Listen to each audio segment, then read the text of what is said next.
Что делать с пассажирами, которые едут в поезде пьяными?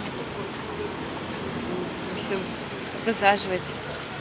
Что еще с ним делать? Если тихонько не спят, то высаживать. Штраф дело решит, нет? Мне кажется, у нас нет. Чтобы неповадно было, высадила разок, в следующий раз подумает. Если не буянят, пускай потихонечку доедут, а если там мешают, то садить при последующей. Сейчас предлагают вводить штрафы, думаете? Вот это замечательно. Штраф заплатил, езжай дальше. Да пойти до конца, чтобы они не могли ходить, и никто их не увидит. Спать уложить. На 5 суток закрыть. В поезде? Милицию.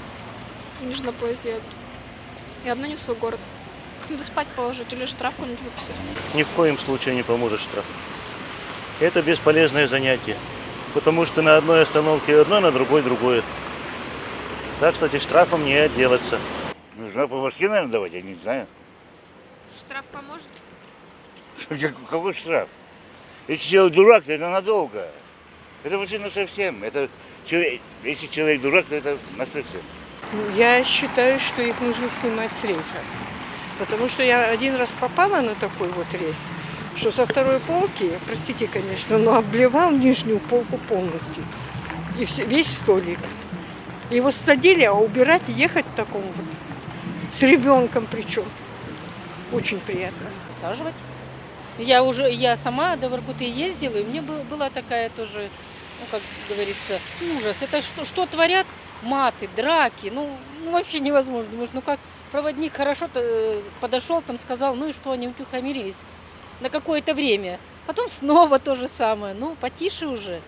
Но тем не менее, мне кажется, каждый должен думать, куда он едет и почему его должны терпеть. Вот это маты, это ночью, ведь тебе спать не дают. Так что я считаю, что их надо просто высаживать. Саживать на ближайшей же станции Штраф и сдавать. И штраф обязательно. Их надо убирать оттуда. Штраф решит дело, нет? Можно штраф дать. Высаживать, наверное, думаю. Если они, конечно, мешают или дебоширят, допустим, шумят. Я думаю, высаживать. Возможно, произвести какие-то санкции, возможно, денежные. Снять-то с поезда их, это слишком, я думаю. А штрафы можно брать. Что делать? Надо вагон такой отдельный для них и всех туда. Какую-то норму, наверное, в ресторане нужно установить. Пьяным не давать много выпить. Я так думаю. Пусть, если хочет пить, пусть пьет дома, но не на общественном транспорте. Высаживать? Штраф делу поможет? Штраф? Не знаю. Они пусть спят, ложатся, если мирно, тихонько зашел, лег спать, пусть спит уже до станции. А если уже там по ходу уже начинают употреблять, конечно же, надо высаживать. Ложить на вторую полку и вести его до окончания. А если буянит? Тогда по первой полке есть такой отдельный отсек для багажа, дай его туда.